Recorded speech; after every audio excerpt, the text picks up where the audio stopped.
बच्चों, आपका स्वागत है यूट्यूब चैनल में हमारे। तो आइए हम आगे प्रश्न इसको देखते हैं किस प्रकार से इसका हल करते हैं। जिस प्रकार से पीछे वाला सॉल्व किए हैं, हल किए हैं, उसी प्रकार से ये भी अगला भी सम है, इसको भी सॉल्व करेंगे। तो यहाँ पर 336 और 54 है, तो 336 से क्या करेंगे, गुणनखंड निकालेंगे और गुणनखंड निकाल कर इसको हल करना शुरू करेंगे। तो यहाँ 336 2 से कटेगा, 2 एकम 2, 2 छक्का 12, 2 8 16, फिर 2 से कटाएंगे, 2 8 16, 2 चौको 8, फिर 2 से कटाया जाएगा, 2 चौको 8, 2 दूनी के 4, फिर 2 से भाग देंगे तो 42 में, तो 2 दूनी के 4, 2 एकम 2। अब ये देखिए 3 और 7 से कटेगा, 3 से कटाएंगे, 3 7 21, 7 एकम 7। 336 के जितने भी गुणनखंड है हम क्या करेंगे, 336 सामने लिख लेंगे, ठीक है ना। जो भी गुणनखंड यहाँ पर बाहर आया हुआ है उसका गुणनखंड हम तीनों सभी जितने हैं वो सब क्या करेंगे, इसके सामने लिख लेंगे। और इसी प्रकार से क्या करना है कि सारे भी जितने भी सवाल हैं उन सवालों का जो है ना, जितने भी अंक हैं उन अंकों का गुणनखंड इसी तरह पहले निकालेंगे। यहाँ पे टोटल लिख लिया जाएगा। अब इसके बाद 54 है, 54 इकाई के स्थान पर 4 है, ये 2 से विभाजित होगा, 2 से कटाएंगे, 2 दूनी के 4, 2 7 14, फिर 3 से कटेगा, ये 3 9 27, ठीक है, 3 9 27, 9 बार से कटेगा, ये फिर 3 के पहाड़े में 9 3 बार में आएगा, 3 3 9, फिर 3 एकम 3 हो जाएगा। इस तरह से जिसके गुणनखंड भी है 54 के जितने गुणनखंड है इसको क्या किया जाएगा, 54 के सामने हम ऐसे लिख लेंगे, 2 गुणे 3 गुणे 3 गुणे 3, ठीक है। अब यहाँ पर जो है कि हम निकालेंगे इसका एचसीएफ में मौसम निकालना है, तो मौसम आप आराम से निकाल सकते हैं। यहाँ पे 336 और 54 का मौसम निकालेंगे तो बताया जाता है कि इन दोनों में जो भी समान होता है, जो कॉमन मिलता है, जो वैनिश मिलता है, हम उसको लिख लेते हैं। यहाँ पे 2 है और इसके बाद क्या मिल रहा है, इसके बाद 3 मिल रहा है, तो 2 और 3 मिल रहा है, 2 के 6 लिख लेंगे, 2 और 3 मिल रहा है, तो क्या करेंगे 2 3 6 हम लिख लेंगे यहाँ पे। तो आज इसको लिख लेते, 6 हमारा एचसीएफ हो जाता है, 2 3 6, 6 हमारा क्या हो जाता है, एचसीएफ हो जाता है। तो इस तरह से क्या करेंगे, इसको हम यहाँ पे लिख लेंगे 2 3 6, हमारा 6 क्या हो गया, एचसीएफ हो गया। अब इस तरह एलसीएम निकालना है, तो एलसीएम निकालने का तरीका हम बताए थे कि एलसीएम निकालना है, एचसीएफ निकालना है, तो इसके लिए नियम होता है, सूत्र होता है, उसको भी याद कर सकते हैं। या तो एलसीएम डायरेक्ट निकालना हो तो यहाँ पर भी 336 और 54 का निकालेंगे। तो यहाँ पे क्या करेंगे, आसान तरीका होता है कि जो जो कॉमन मिला है ना आप उसको रख दीजिएगा, बाद में भी रख सकते हैं, जो जो दोनों में से कॉमन मिला है तो उसको रख दीजिएगा। और यहाँ पर जैसे देख लीजिए, इसमें कॉमन के बाद जो इसमें बच जाता है दोनों में, 336 और 54 के एक गुणनखंड में जो मिल जाता है ना, जो कॉमन के बाद, जो कॉमन नंबर हमने लिया था, जो एचसीएफ निकाला था या मतलब महत्तम समापवर्तक निकाला था, तो उसके रखने के बाद जो कॉमन मिला था उसको रखने के बाद आप डायरेक्ट लिख सकते हैं। या तरीका ऐसा होता है कि जैसे यहाँ पे 2 दिया है, इसका जोड़ा यहाँ पे 2 बार मिल रहा है, तो यहाँ पे कितना है, 2 4 बार है ना, तो आप यहाँ क्या करें, उसको 4 बार लिख सकते हैं, ठीक है ना। इसके बाद 3 और 7 बचता है तो उसको लिख दीजिए। नहीं तो यहाँ पे जोड़ा देखिए, यहाँ पर भी मिल रहा है, नीचे 3 है ऊपर 3 है ना, नीचे 3 है ऊपर 3 है, तो इसको लिख देंगे आप नीचे यहाँ पर, और नीचे लिखने के बाद इसको फिर जो बचता है वो भी लिख दीजिए। मीन्स तरीके हैं, कई तरीकों से आप कर सकते हैं। तो यहाँ पर जैसे नीचे 3 मिला है तो उसको 3 बार नीचे लिख दिया। अब इसके बाद ऊपर क्या बच रहा है, 7 बच रहा है, 7 लिख दीजिए। अब नीचे देखिए आपका संख्या बच रहा है यहाँ पे, तो क्या करेंगे, अब यहाँ पे इसका मल्टीप्लाई कर देंगे। सबसे आसान तरीका तो हम ये जानते हैं ना कि जो मौसम मिला है, सबसे आसान तरीका है जो मौसम मिला हुआ है, या जोड़ा मिले या ना मिले, सबसे आसान है कि मौसम जो मिला उसको लिख दीजिए। इसके बाद उनको छोड़कर जो दूसरा बचता है ना उसको रख दीजिए और गुणा कर दीजिए, आंसर आता है। तो इस तरह 3024 से गुणा किए तो एलसीएम निकल गया है। नहीं तो इससे आसान तरीका होता है एलसीएम निकालने के लिए, ए और बी में 336 और 54 गुणा करके मौसम से भाग दीजिए, आंसर आ जाएगा। अब देखिए यहाँ पर वेरीफाई करना है, जांच करना है, तो बच्चों ध्यान दीजिए, जांच करने के लिए सिंपल क्या करना है कि एचसीएफ और एलसीएम गुणा कर दीजिए, एचसीएफ और एलसीएम गुणा कर दिए। इसके बाद जो है यहाँ पर पहली संख्या और दूसरी संख्या, फर्स्ट संख्या सेकंड संख्या, दोनों संख्या रख के यहाँ पे भी गुणा करके उसको चेक कर सकते हैं। पहले यहाँ पे आइए रखते हैं फर्स्ट संख्या और गुणे सेकंड संख्या यहाँ पर रखेंगे। अब यहाँ गुणा करके इसको चेक करेंगे कि इसके बराबर आ रहा है कि नहीं आ रहा है। तो यहाँ पर क्या करेंगे, 336 गुणे यहाँ पर 54 रख देंगे, ये क्या हो जाएगा हमारा, ये भी हो जाएगा 1,81,044, इक्का दाई सैकड़ा हजार 10,000 18,144 सॉरी 18,144 ठीक है ना। तो इसका भी फर्स्ट और सेकंड का भी गुणा किए तो कितना आ गया 18,144। इस प्रकार से आप वेरीफाई कर सकते हैं। इस प्रकार से क्या करेंगे आप वेरीफाई कर सकते हैं। एचसीएफ एलसीएम का भी निकाल सकते हैं। एचसीएफ और एलसीएम बराबर किसके होगा फर्स्ट और सेकंड नंबर के बराबर हो जाता है ठीक है ना। तो इस तरह से सवाल को हम हल कर सकते हैं। तरीके बहुत है इसमें, आप जो तरीका आपको आसान लगे आप वो लिख सकते हैं। आइए हम आगे देखेंगे, इसके प्रश्न को आगे समझेंगे। इस तरह से हमने क्या है वेरीफाई कर लिया, इसका जांच कर लिया है। इस तरह से आने वाले जितने भी सवाल रहेंगे, जितने भी ये प्रश्न रहेगा, तो आप उसका आसानी से आप हल निकाल सकते हैं ठीक है। और चैनल पे नए होंगे तो सब्सक्राइब शेयर करना ना भूलना। आइए आप देखते हैं 12, 15 और 21 का। अभी तक दो संख्याओं का हमने क्या निकाला था, एचसीएफ निकाला था और एलसीएम निकाला था। अब तीन संख्याओं का एचसीएफ और एलसीएम निकालना है तो आसान तरीके से निकालेंगे। इसका भी हम जो है भाज्य गुणनखंड विधि से इसका भी हम हल करेंगे। इसका भी आसान तरीका है, इसका भी गुणनखंड निकालना है, गुणनखंड निकाल के फिर इसका भी जोड़ा लेना है और जोड़ा करके इसका भी हल करना है ठीक है। तो यहाँ पर क्या करेंगे 12 लिख देंगे, यहाँ पे 15 लिख देंगे, यहाँ पे 21 लिख देंगे, 12, 15, 21 लिख देंगे। अब यहाँ पे गुणनखंड निकालेंगे तो 12 किसके पारे में आता है, तो 2 दूनी के 4 3 12 है ना। आप यहाँ पे गुणनखंड निकाल लीजिए। 12 क्या करेंगे यहाँ पे लिखेंगे, 2 से भाग देंगे 6 बार में जाएगा, 2 से भाग देंगे फिर 3 बार में जाएगा, फिर 3 3 से कट जाएगा। हम 12 के सामने क्या करते हैं, उसके गुणनखंडों को लिखते हैं। 12 के सामने हम क्या करते हैं, गुणनखंड को इसके लिख लेते हैं ठीक है। तो क्या किया जाएगा यहाँ पर, अब इसके बाद जो है 15 का निकालना है तो 3 से कटेगा, 3 5 15, 5 कम 5 हो जाएगा। फिर इसके बाद हम गुणनखंड निकालेंगे अपना 21 का, तो 21 जानते हैं किसके पारे में आता है, 3 और 7 के पारे में, तो 3 7 लिख देंगे। तो यहाँ पर 21 का गुणनखंड निकलना है तो इसको भी लिख सकते हैं, 3 से भाग देंगे, 3 7 21 हो जाएगा, 7 1 से कट जाएगा, 7 1 7 हो जाएगा। अब एचसीएफ निकालना है तो आसान तरीका इसका है कि तीनों में जो मिलता है, यहाँ पे एचसीएफ 12, 15 और 21 का निकालना है तो तीनों में जो कॉमन मिलता है, तीनों में जो सामान्य मिलता है, इसमें देखिए क्या मिल रहा है, तीनों में 3 खाली मिल रहा है, 2 नहीं मिल रहा है, तीनों में नहीं मिल रहा ठीक है ना। फिर 2 भी नहीं मिल रहा, 5 भी नहीं मिल रहा, 7 भी नहीं मिल रहा, यहाँ पर 3 मिल रहा है, तीनों में 3 कॉमन मिल रहा है। तो तीनों में 3 कॉमन का मतलब हो जाएगा कि उभयनिष्ठ हो गया ठीक है ना। तीनों में 3 कॉमन का मतलब उभयनिष्ठ हो गया, या मौसा हो गया, या इसको बोलते हैं एचसीएफ हो गया। तो आसान तरीका, जो तीनों के गुणनखंड में मिलता है उसको आप लिख देंगे तो आपका एचसीएफ निकल जाता है। ये आसान तरीका है। इसको क्या करेंगे हम यहाँ पे एचसीएफ लिख देंगे 3, 12 15 21 का क्या हो जाएगा, 12 15 21 का यहाँ पे आपका मौसा जो है एचसीएफ जो है हो जाएगा 3। अच्छा, यहाँ पे आपको एलसीएम निकालना रहेगा, ध्यान दीजिएगा बहुत आसान तरीका है एलसीएम निकालने का भी ठीक है ना। एलसीएम निकालने का आसान तरीका है कि एलसीएम जब निकालेंगे तो आप क्या करें कि जो कॉमन मिला है तीनों में, जो मौसा आप निकाले हैं ना, तो मौसा लिख दीजिए, मौसा आप क्या करिए लिख दीजिए। और इसके बाद जो है यहाँ पर जो संख्याएं बच जाती है गुणनखंड में, 12 के 15 के 21 के गुणनखंड में, वो सारी संख्याएं जो है कि लफ्ज़ में लिख देंगे और उसका गुणा करेंगे तो आ जाएगा ठीक है ना। उसका गुणा करेंगे तो क्या हो जाएगा, आ जाएगा। नहीं तो दूसरा एक तरीका होता है कि इसमें जो जोड़ा है, जोड़ा लिख दीजिए, यहाँ पे जोड़ा मिल रहा है ना, जैसे अब यहाँ पे 2 2 का जोड़ा लिख दिए ठीक। अब इसके बाद जो जोड़े मिल जाते हैं, जोड़ों को भी लिख देते हैं, तब भी आपका वो आ जाता है।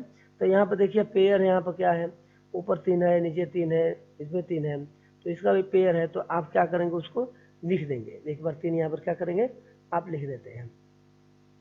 आइए इसको लिख देंगे गुणे 3 ठीक है ना। तीनों में पेयर था, उसको क्या किया लिख दिया। अब जो बच की संख्या है 5 और 7 है, तो 5 और 7 गुणे हम लिख देंगे, ये भी एक तरीका है 5 गुणे 7। अब इसको हम क्या करेंगे, एलसीएम निकालना तो गुणा करना है, और गुणा करके जो आएगा इसकी वैल्यू को रख देंगे ठीक है ना। तो 2 दूनी के 4 3 12 5 60 7 6 7 42 420 आएगा। हम क्या करेंगे, यहाँ पर 420 रख देंगे, 420। तो यहाँ पर क्या करेंगे, अब हम जांच करेंगे, इसमें भी करेंगे नहीं, आबादी गुणनखंड विधि द्वारा निम्नलिखित के एचसीएफ और एलसीएम, बस यही 2 ज्ञात करना है, एचसीएफ और एलसीएम निकालना है। इसमें कोई वेरीफाई नहीं करना, कुछ भी जांच नहीं करना है ठीक है। तो इस तरह से आगे ये प्रश्न को हम इसी तरह हल करेंगे। आबादी गुणनखंड विधि द्वारा निम्नलिखित पूर्णांकों के एलसीएम और एचसीएफ ज्ञात कीजिए, 17 23 और 29 का। तो यहाँ पे तो देखने को मिल रहा है कि ये संख्या कुछ लग रहा है ना कि ये अभाज्य संख्या है, मतलब ये सारी संख्या ऐसी लग रही है कि खुद के संख्या से भाग होगी और एक से भाग होगी, खुद की संख्या से भाग होगी और एक से भाग होगी, है ना। तो क्या करेंगे, 17 का निकालेंगे, 17 का वही 1 × 17, 29 का भी 1 × 23, 29 का भी 1 × 29। फिर भी हमें यहाँ पे क्या करना है, यहाँ पे आप गुणनखंड करके देख सकते हैं, क्योंकि अब ये संख्या जो होती है ना विषम संख्या है, तो विषम संख्या अपने और एक के पारे में आती है। तो यहाँ 17 कम 17 हो गया। 23 का भी लिखना रहेगा, तब क्या करेंगे, 23 का भी लिख सकते हैं इसी तरह से, 1 × 23 लिखना तो 1 × 23 लिख दीजिए, 29 लिखना तो 1 × 29 हो जाएगा। लेकिन एक है कि इसका मौसा एक होगा, ध्यान दीजिएगा, इसका मौसा जैसा कुछ भी संख्या नहीं होती है तो गुणनखंड में देखेंगे, गुणनखंड में उसका एक तो मिलता है ना, तो आप इसका मौसा निकालेंगे तो क्या हो जाएगा, एलसीएम निकालेंगे तो एक हो जाएगा, एलसीएम निकालेंगे तो यही एलसीएम हो जाएगा, 17 × 23 × 29 से लिख देंगे। हाँ, ध्यान दीजिएगा, जिसका नहीं मिलता है फिर उसका वही सेम लिख दिया जाता है। तो यहाँ पर जो है क्या करेंगे हम, यहाँ पर आपको 17 × 23 × 29, ठीक है ना, 17 × 23 × 29 से हम लिखेंगे एलसीएम, और यहाँ पर कोई कॉमन गुणनखंड नहीं है तो सबके पास एक कॉमन गुणनखंड है एक, तो एक है तो एलसीएम हम क्या लिख देंगे, एक लिख देंगे, और एलसीएम हम क्या लिख देंगे, यहाँ पर लिखेंगे 17 × 23 × 29, ठीक है। यहाँ पे एलसीएम लिखेंगे 17, 23 और 29 का, तो लिखेंगे 17, 23 और 29 बराबर लिखेंगे यहाँ पे 17, 23 × 29, 17, 23, 23 × 29, ठीक है। 17, 23 × 29 यहाँ पे लिखा 17 × 23 × 29।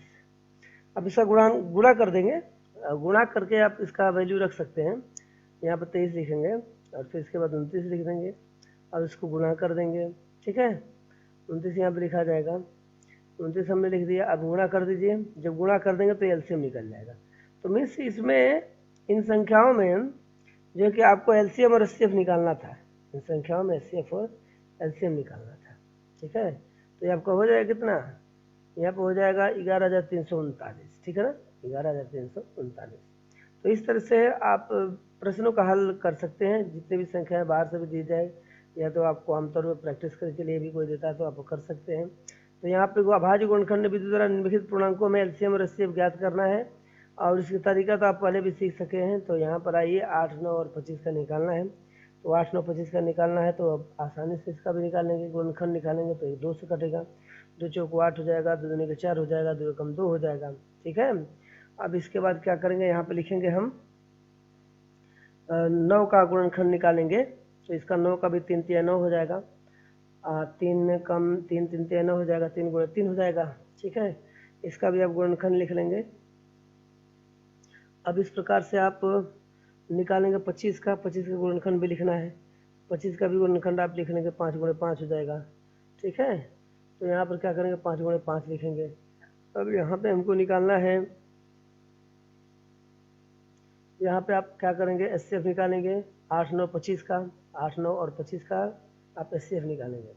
तो 8, 9, 25 का जब एचसीएफ निकालेंगे तो यहाँ पे कितना एचसीएफ हो जाएगा, देखिए तीनों में जो मिल रहा है उसका कॉमन, जो तीनों में उभयनिष्ठ मिल रहा है ना, तीनों में उसी को आपको लिखना है। तो तीनों में जो कॉमन क्या है देखिए, तो इसमें बच्चों आप लोग समझदार हैं, आप लोग लिख सकते हैं, तीनों में जो कॉमन इसको मिल रहा है तो क्या मिल रहा है, 2, 2 तो नहीं मिल रहा है, इसके बाद यहाँ पर 3 नहीं मिला, 3 भी नहीं मिला, 5 भी नहीं मिला, तो इसका क्या हो जाएगा, एचसीएफ 1 हो जाएगा, है ना। एलसीएम लिखना होगा तो एलसीएम तो आसान तरीके से लिख सकते हैं, जो बचा है उसको लिख दीजिए, या तो ऊपर का जोड़ा देख रहे हैं 2, 2 का है भी है तो आराम से उसको भी लिख सकते हैं। तो आइए उसका एलसीएम भी निकालते हैं, हम एलसीएम निकालते हैं, कितना होगा, यहाँ पर 3, 3 का जोड़ा इसको लिख दीजिए, 5, 5 का जोड़ा इसको लिख दीजिए, 2, 2 का जोड़ा इसको लिख दीजिए, आसान तरीके से निकाल सकते हैं इसका। आइए लिखते हैं इसको, तो यहाँ पर हो जाएगा 2 × 2 × 2 हो जाएगा, ठीक है। यहाँ पर 3 × 3 हो जाएगा, और यहाँ 5 × 5 हो जाएगा, ठीक है। तो इस तरह से हम क्या करेंगे, इसका एलसीएम निकालते हैं। तो आप ऐसे भी सवाल में हल आसानी से कर सकते हैं, ठीक है ना, ऐसे सवाल का हल जो कि आसानी से कर सकते हैं। तो यहाँ पर क्या करेंगे, तीनों का गुणा कर देते हैं ना, गुणा कर देंगे, यहाँ पे गुणा करके इसको लिख दिया जाएगा। तो आप आसानी से गुणा करना होगा तो 2 × 5 = 10, 2 × 5 = 10, 10 दाम 100 हो जाएगा, इसके बाद जो भी संख्या गुणा करके आप रखेंगे तो मल्टीप्लाई करने में आपको आसानी हो जाता है। मतलब ये होगा कि जब 100 का गुणा होता है तो कितनी बड़ी से बड़ी संख्या होती है तो आप आराम से कर सकते हैं। उसके लिए आसान मेथड से यहाँ प्रयोग किया गया है और कोई बात नहीं, ठीक है ना। इस तरह से आप इसका हल निकाल लेंगे तो कितना हो जाएगा, 1800 हो जाएगा। तो इस तरह से जो है कि आप हल कर सकते हैं, ठीक है ना। बहुत सारे सवाल जो भी रहेंगे उसको आप हल कर सकते हैं आसानी से, आसान तरीका है। चैनल पे नए होंगे शेयर सब्सक्राइब जरूर करिएगा, नहीं भूलिएगा सब्सक्राइब करना, ठीक है ना। आइए अब आगे प्रश्न देखते हैं कि 306 और 657 का एचसीएफ आपका दिया हुआ है, ठीक है। तो एलसीएम ज्ञात करना है, एचसीएफ दिया हुआ तो एलसीएम ज्ञात करना है। कैसे एलसीएम ज्ञात करेंगे, ठीक है। एचसीएफ दिया हुआ तो उसका एलसीएम क्या करना है, ज्ञात करना है। तो आसान तरीका है इसका, बताया गया है, सूत्र है। आप एलसीएम निकालना चाहें तो एलसीएम निकालने का आसान तरीका है कि एलसीएम बराबर आप क्या लिखेंगे, ए और बी का गुणा कर दीजिए, फर्स्ट संख्या और दूसरी संख्या गुणा कर दीजिए और गुणा करने के बाद आप लिख दीजिए, ठीक है। ये भी आसान तरीका है। तो आइए शुरू करते हैं इसको। एलसीएम गुणे एचसीएफ बराबर होता है फर्स्ट संख्या गुणे सेकंड संख्या, पहली संख्या बराबर दूसरी संख्या। तो आप इसको क्या करेंगे, इसमें से आप निकालना है एलसीएम, तो एचसीएफ को डिवाइड कर दीजिए, ठीक है। यहाँ पर क्या करेंगे, आप एचसीएफ से डिवाइड कर देंगे, एलसीएम निकल जाएगा। एलसीएम निकालना है तो एचसीएफ से डिवाइड कर दीजिए, आपका एलसीएम निकल जाएगा। फिर पहली संख्या निकालने लगी तो दूसरी संख्या से भाग दे दीजिएगा, दूसरी संख्या निकालने पहले से भाग दे दीजिएगा। तो यहाँ पे एचसीएफ दे दिया है ना, तो 9 रख दीजिए, ठीक है। डायरेक्टली मेथड से भी कर सकते हैं, डायरेक्ट मेथड से भी एचसीएफ निकालना है ना। तो पहली संख्या गुणे दूसरी संख्या बटे क्या कर दीजिए, एलसीएम कर दीजिए। पहली संख्या कितना यहाँ पे दिया, 306 दिया है और यहाँ पे 657 दिया है दूसरी, ठीक है। यहाँ पे क्या करेंगे, 657 रख देंगे और इसके बाद यहाँ पर जो है कि एलसीएम निकालना रहे तो 9 से क्या करेंगे, विभाजित कर देंगे। 9 से क्या कर देते हैं, विभाजित कर देते हैं। तो एलसीएम इक्वल टू कितना हो जाएगा, 306 गुणे 657। अब यहाँ पर 9 से भाग दिया जाएगा, किससे भाग दिया जाएगा, 9 से। 9 यहाँ पर दिया हुआ है, 9 से भाग दे दीजिए, ठीक है। 9 से यहाँ पे भाग दे देंगे, 9 से यहाँ भाग दे देंगे तो कट जाएगा। देखिए कटाइए इसको। अब आप तो भाग दे सकते हैं ना, भाग दे के आप इसको हल कर सकते हैं। और देखिए कोई भी संख्या कटाना है, 306 है तो 306 कटाइए तो 657 को जिससे भी कटाना है तो 306 में आप उसको भाग देंगे 9 का तो 34 टाइम में कट जाएगा, 34 बार में, ठीक है ना। 34 बार में कट जाएगा। यहाँ पर 9 3 27 हो जाएगा, 9 4 36 हो जाएगा। तो आप क्या करें, 34 657 का गुणा कर दीजिए, 34 657 का गुणा कर देंगे, ठीक है। तो 34 और 657 का गुणा करेंगे तो 22,338 आएगा। कितना आ जाएगा, 22,338। इस तरह से आप उसको हल कर सकते हैं, इस तरह से आसान तरीके से आप सवाल को हल कर सकते हैं, ठीक है। तो यहाँ पर हो जाएगा 22,338 हो जाएगा। इस प्रकार से सम दिया रहेगा, एलसीएम निकालना, एलसीएम निकालना, पहली संख्या दूसरी संख्या निकालना है ना। तो यही सूत्र है, इसका ही प्रयोग हम ज़्यादा से ज़्यादा करेंगे, ठीक है ना। और ज़्यादा से प्रयोग करके हम क्या करेंगे, इसको सॉल्व करेंगे, ठीक है। तो इस तरह से यहाँ पर जो है कि अगला प्रश्न हम ध्यान दें कैसे किया गया है। अगला प्रश्न की तरफ बढ़ते हैं। ये करेंगे, जांच कीजिए कि किसी प्राकृतिक संख्या n के लिए संख्या 6 पर पावर n अंक 0 पर समाप्त हो सकती है, ठीक है ना। कह रहा है कि अंक किस पर समाप्त होगी, 0 पर समाप्त होगी। तो बहुत आसान तरीका इसका भी हल करने का है, इसका गुणनखंड निकाल के इसका भी हल करेंगे। जबकि इसमें आपको एग्जाम्पल भी कुछ दिए हुए हैं। एग्जाम्पल में भी इस प्रकार का प्रश्न है एक, 4 पर पावर n यह 0 पर समाप्त होगी। तो आप उसको भी इस तरीके से आप हल कर सकते हैं, तो उसको भी आप इस तरीके से हल कर सकते हैं, ठीक है। तो आसान तरीका होता है, 6 पर पावर n है तो इसका गुणनखंड निकालेंगे तो 2 गुणे 3 होगा, तो 2 पर पावर n और 3 पर पावर n होगा। तो इसका भी जो है कि अभाज्य गुणनखंड 1 और 3 का विभाजक होगा, क्योंकि इसके अलावा कोई नहीं होगा। जो संख्या 0 पर समाप्त होती है उसके अभाज्य गुणनखंड 2 गुणे 5 के रूप में होते हैं। अच्छा, ये भी होता है 2 गुणे 5 के रूप में होता है, तो ये 2 गुणे 3 के रूप में है, तो इसलिए तो ऐसा भी हो जाएगा। क्योंकि 5 के रूप में नहीं है तो यहाँ पर अभाज्य गुणनखंड की स्थिति हो जाएगी जो 0 पर समाप्त होगी। आप ऐसा भी लिख सकते हैं, क्योंकि यहाँ पर 2 का तो मिल रहा है लेकिन 5 का जो है कि यहाँ पर गुणनखंड के रूप में इसकी ये नहीं मिल रहा है गुणनखंड का फॉर्म। तो इसलिए हम क्या कर सकते हैं, यहाँ पर लिख सकते हैं जैसे 6 n दिया है तो हम क्या करेंगे, यहाँ पर लिखेंगे 2 गुणे 3 लिखेंगे ना, क्योंकि 6 है तो यहाँ पर 2 गुणे क्या लिखा जाएगा, 3 लिखा जाएगा, मतलब उसे फॉर्म में है, उसके रूप में है। तो यहाँ पर 6n का हम निकाल दें, आइए हम 6n का निकाल देते हैं अभाज्य गुणनखंड के रूप में, देख लेते क्या है। 6n के रूप में हम निकालेंगे यहाँ पे, तो क्या हो जाएगा, यहाँ पे लिखेंगे 2 गुणे 3 लिख देंगे, इसका 2 गुणे 3 लिख देंगे, यहाँ पर 2 गुणे हम क्या करेंगे 3 लिख देंगे। अब इसमें पावर n दे देते हैं, तो यहाँ पर 2 पर पावर भी हो जाएगा n और 3 पर पावर हो जाएगा, दोनों के रूप में हम लिख सकते हैं, है कि नहीं। तो यहाँ पे n हमने लिख दिया, इसको अलग रूप में लिखना है, अलग तरीके से भी लिखना है तो 2 पर पावर n और 3 पर पावर n, इस प्रकार से आप इसको रिप्रेजेंट कर सकते हैं, दिखा सकते हैं, शो कर सकते हैं, ठीक है।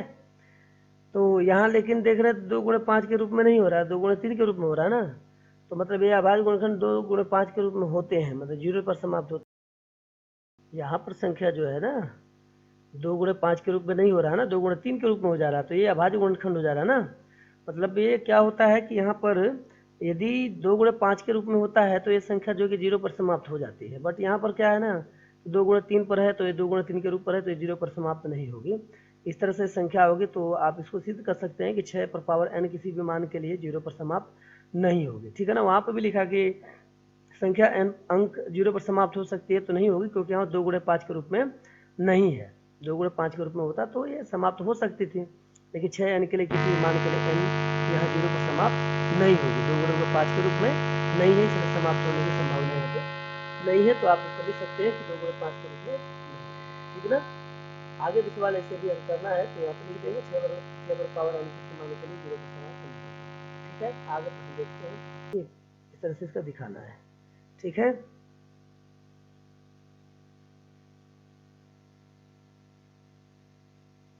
अब आप व्याख्या करिए, व्याख्या करना है 7 गुणे 13 गुणे 13 प्लस 13 और 7 गुणे 6 गुणे 5 गुणे 4 गुणे 3 गुणे 2 गुणे 1 ये भाज्य संख्या क्यों है। अब इसको ये संख्या करना है तो इसको 2 पार्ट कर दीजिए, 7 गुणे 13 प्लस लिख दीजिए, और दूसरे पार्ट में जो गुणा है नंबर संख्याओं का तो आप उसको लिख सकते हैं।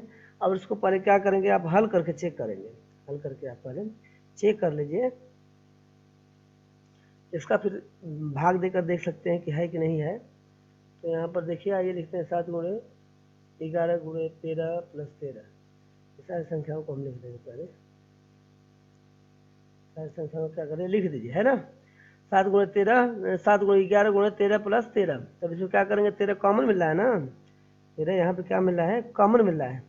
जो 13 कॉमन मिला है तो उसको आप क्या करेंगे, कॉमन ले लेंगे, तो ये क्या लिखेंगे 11 77 हो जाएगा, यहाँ 13 प्लस 13 हो जाएगा, तो क्या करेंगे यहाँ पर 13 कॉमन ले लेंगे तो 77 प्लस 1 हो जाएगा, कॉमन लेंगे 13 हटाएंगे वहाँ से, कॉमन लेने का मतलब होता है भाग देना, तो 13 से आप भाग देंगे, 13 कॉमन लेंगे तो 77 गुणे 1 प्लस 1 हो गया। तो आप इस तरह से क्या करें, संख्याओं को आप आसानी से जो है निकाल सकते हैं, ठीक है ना। तो देखिए, आइए हम देखते हैं कैसे करना है सवाल को। तो यहाँ पर क्या करेंगे, 13 कॉमन लिए ना, 77 हो गया और गुणे 1 हो गया और प्लस 1 हो गया, तो ये हो जाएगा आपका 13 कॉमन लेंगे तो 1 हो जाएगा, 13 जब बाहर निकालें तो 1 बचेगा यहाँ पे, तो 77 गुणे 1 हो गया प्लस 1 हो गया, तो ये 77 कम 77 हो गया और यहाँ पे एक 78 हो जाएगा, 77 कम 77 हो गई 78 हो जाएगा। तो इस तरह से आप इसका गुणा करेंगे, गुणा करके देख लेंगे यहाँ पे क्या होता है। तो 13 हो गया यहाँ पे और 77 एक 78 हो गया है, गुणा करते हैं तो लगभग आपका आ जाएगा इसमें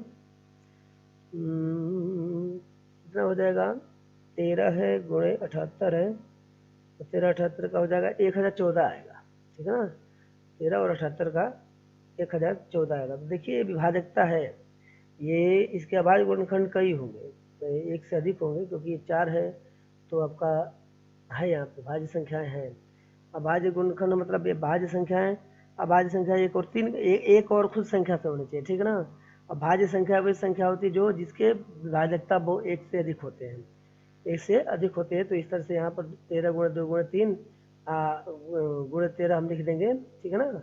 78 का इस तरह से फैक्टर निकालेंगे तो 2 3 6 और 3 कितना होता है, 6 78 हो जाएगा। तो इसका अभाज्य गुणनखंड हुए कि नहीं हुए, अरे भाज्य गुणनखंड हुए कि नहीं हुए, क्योंकि 1 से अधिक इसकी विभाजकता है।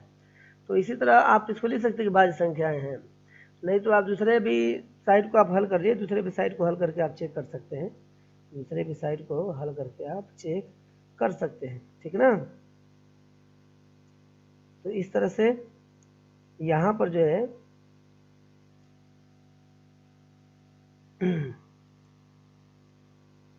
यहाँ पर आगे वाला करेंगे तो करें कि अभाज्य संख्या है, क्योंकि इसके एक के अलावा अन्य गुणनखंड भी हैं, एक के अलावा इसके अन्य गुणनखंड भी है, ठीक है। तो यहाँ पर देखिए आगे आगे की तरफ इसको सॉल्व करेंगे। इसको यहाँ पर लिखते हैं 7 गुणे 6 गुणे 5 गुणे 4 गुणे 3 गुणे 2 गुणे 1 प्लस 5, आराम से इसको लिखना है। अब यहाँ पर कॉमन 5 मिल रहा है, तो ये देखिए आप लिख सकते हैं, इसको हल करना है तो यहाँ पे लिखेंगे इसको 7 छक 42 हो जाएगा, गुणा करके लिखेंगे तो यहाँ पर क्या करेंगे, कितना है यहाँ 7 छक 42, 5 गुण 5 यहाँ कॉमन कॉमन दोनों मिल रहा है, तो क्या करेंगे पहले 5 कॉमन भी ले सकते हैं, 5 कॉमन ले लीजिए तो संख्या अंदर बच जाएगी 7 गुणे 6 गुणे 4, चाहे 1 हो जाएगा वहाँ पे, 7 गुणे 6 गुणे 1 लिखेंगे, 7 गुणे 6 गुणे 1 गुणे 4 गुणे 3, ठीक है ना, गुणे 4 गुणे 3 गुणे 2 और गुणे 1, अब प्लस 1 हो जाएगा, ठीक है ना। प्लस 5 की जगह पर कॉमन ले जाए तो क्या हो जाएगा, प्लस 1 हो जाएगा, तो यहाँ पे 1 रख दीजिएगा। अब गुणा करके इसको क्या करना है, यहाँ पे इसको गुणा करना है, गुणा करके इसको सॉल्व करना है।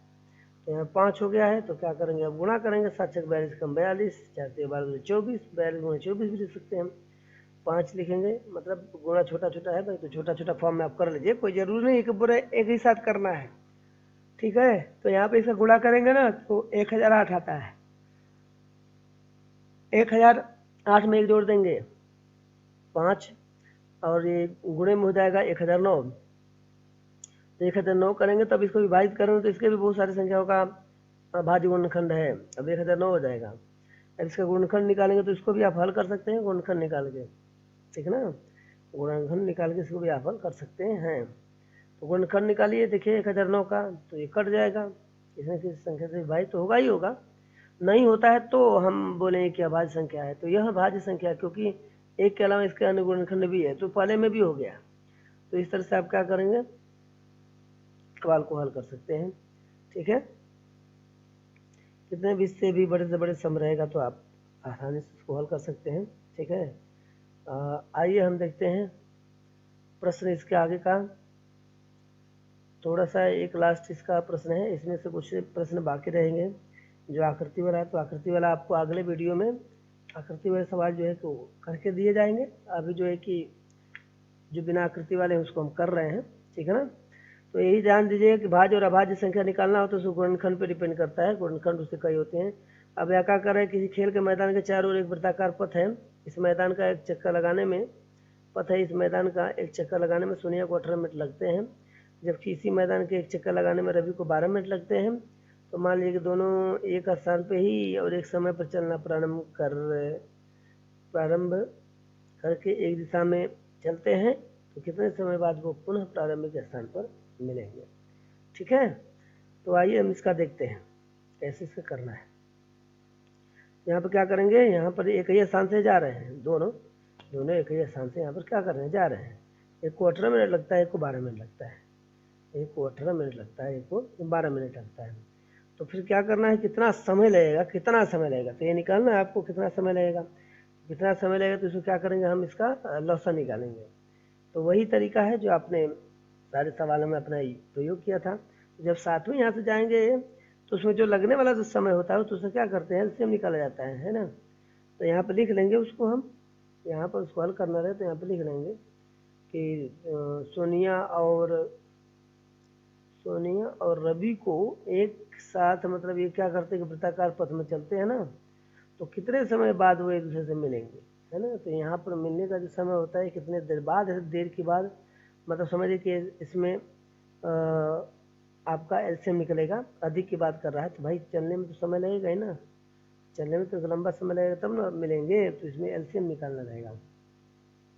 तो एलसीएम निकालने का तरीका होता है कि आप क्या करेंगे, यहाँ पर जो है कि आप संख्या लिख देंगे 18, उसका गुणनखंड भी आप क्या करेंगे, गुणनखंड भी लिख देंगे, और गुणनखंड लिख के जो कि उसको आप हल करेंगे। तो यहाँ पर कितना हो जाएगा, 2 गुणे 3 हो जाएगा, 2 गुणे कितना हो जाएगा, 3 गुणे 3 हो जाएगा। यहाँ पर क्या हो जाएगा, 2 दूनी के 4 तो ये 12 हो जाएगा। तो आसान तरीका है, एचसीएफ जिस तरह से निकालते थे उस तरह से एलसीएम भी निकालना है। तो एचसीएफ निकालना है तो आप क्या करेंगे, दोनों गुणनखंड निकाल लेंगे। बता दिया जा रहा है कि गुणनखंड कैसे निकलता है, इसे तो बहुत सारे आपने किया है, बट यहाँ पर डायरेक्टली जो है कर सकते हैं। एलसीएम निकालना रहेगा तो एलसीएम निकालना 12 18 का या 18 और 12 का, इसका 18 और 12 का एलसीएम निकालेंगे तो सिंपल है। क्या करना है कि यहाँ पे मौसा जो होता है उसको अलग रिमूव कर दीजिए। 2 2 है तो यहाँ पर क्या हो जाएगा, 2 2 है और 3 3 है ना, 2 और 3 कॉमन मिल रहा है तो 2 3 के बदले आप लिख सकते हैं, संख्या 2 और 3 के बदले आप लिख सकते हैं। जो बचता है उसको भी लिख देंगे, गुणनखंड में आ जाएगा। अब 2 3 जैसे 2 और 3 के लेने के बाद आपका 2 3 बच रहा है तो 2 गुणे 3 लिख दिए। अब इसके बाद क्या हो जाता है, पेयर यहाँ पे 2 था और 3 का पेयर था, जोड़ा था, जोड़ा मतलब दोनों में जो मिलता है उसका एक ही बार लिख सकते हैं। तो यहाँ पर क्या करेंगे, आपका एलसीएम निकल जाएगा। तो यहाँ पर क्या करना है, यहाँ पर देखिए वो दूसरे तरीका से भी लेंगे तो जोड़ा करके लिखेंगे। जैसे नीचे 2 2 का जोड़ा है तो लिख दीजिए एक बार। अब यहाँ पर 2 2 जोड़ा है तो एक बार लिख दीजिए, 3 3 का जोड़ा है तो एक बार लिख दीजिए। जो बचता है उसको हम मतलब छोड़ भी देंगे, नहीं भी लिखेंगे तब भी हो जाएगा, है ना। एलसीएम इसमें आसान तरीका एक और होता है कि जो जोड़ा जोड़ा मिलता है ना, जोड़े जोड़े के लिख देंगे, इसके बाद नीचे वाला जोड़ा का लिख देंगे, तब भी आपका निकल जाएगा।